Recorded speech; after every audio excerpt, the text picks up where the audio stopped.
This is David with The Verge, and this is the Microsoft Surface Pro.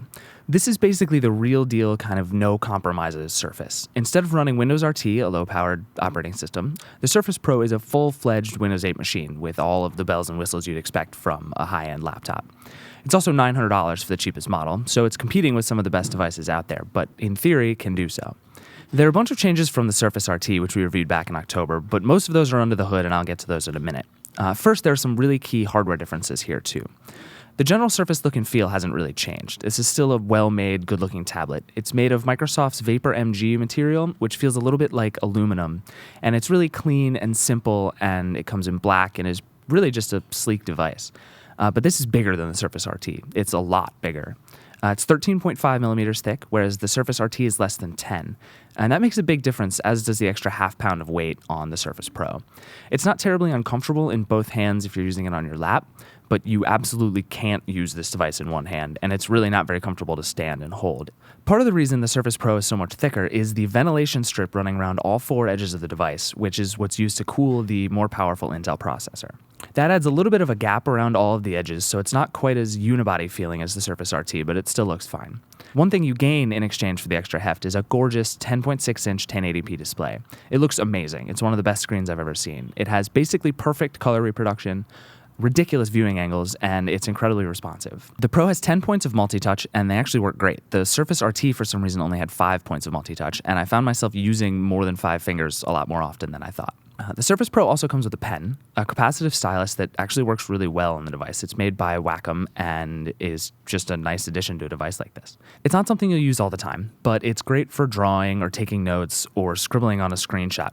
The pen attaches to the side of the Surface, so you theoretically won't lose it, but it falls off every single time you put the device in your bag. So a few things have changed, but the basic idea of the Surface hasn't, and that's really my biggest problem with this device. The kickstand only opens at one angle, which means you have to sit just right to use it properly, and it's absolutely impossible to use propped up on your lap. It just falls off every single time. It still connects to the touch cover and type cover, which are okay. I've really grown to like the type cover, but I still think the touch cover is as much a gimmick as anything else. They hold firmly to the magnet, though, and work just as you'd expect if you've used a Surface RT. I have some real issues with the entire Surface concept, but I will say this. If you want a Surface, this is the one to get, and it's not even close. The Surface RT had some real performance issues, and it couldn't run all the apps we wanted anyway. But the Surface Pro has no such problem. It absolutely flies. Whether you're switching between a dozen apps or just swiping around the interface, it's basically flawless. It's really the best proof I've seen yet that Windows 8 is a fully finished operating system. This isn't a gaming PC, of course. It's more like an Ultrabook in that way, but it works fantastically well in everyday use. As I mentioned, this is full-fledged Windows 8, so you get access to the whole Microsoft Store as well as to all your legacy Windows apps. Unfortunately, though, the Surface Pro doesn't come with a working copy of Office pre-installed like the Surface RT. That you'll have to buy separately.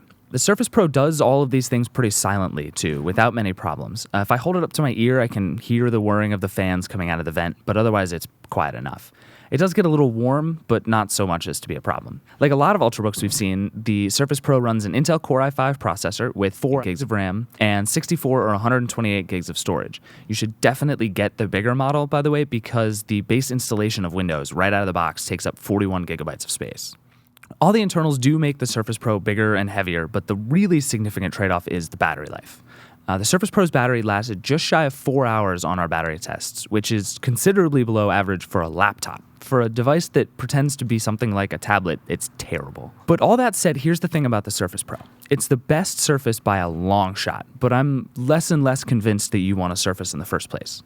If you want a device that you can move relatively easily from desk to desk, this is a good one. It's fast and powerful and still lighter and more portable than most laptops out there. And make no mistake, this is a laptop. But it's absolutely useless as a literal laptop, as a device you use on your lap. It's fine when you use it as a tablet, but I spend a lot of time sitting on my couch, feet up on the coffee table, working on my MacBook Air, and that's just completely impossible on the Surface Pro.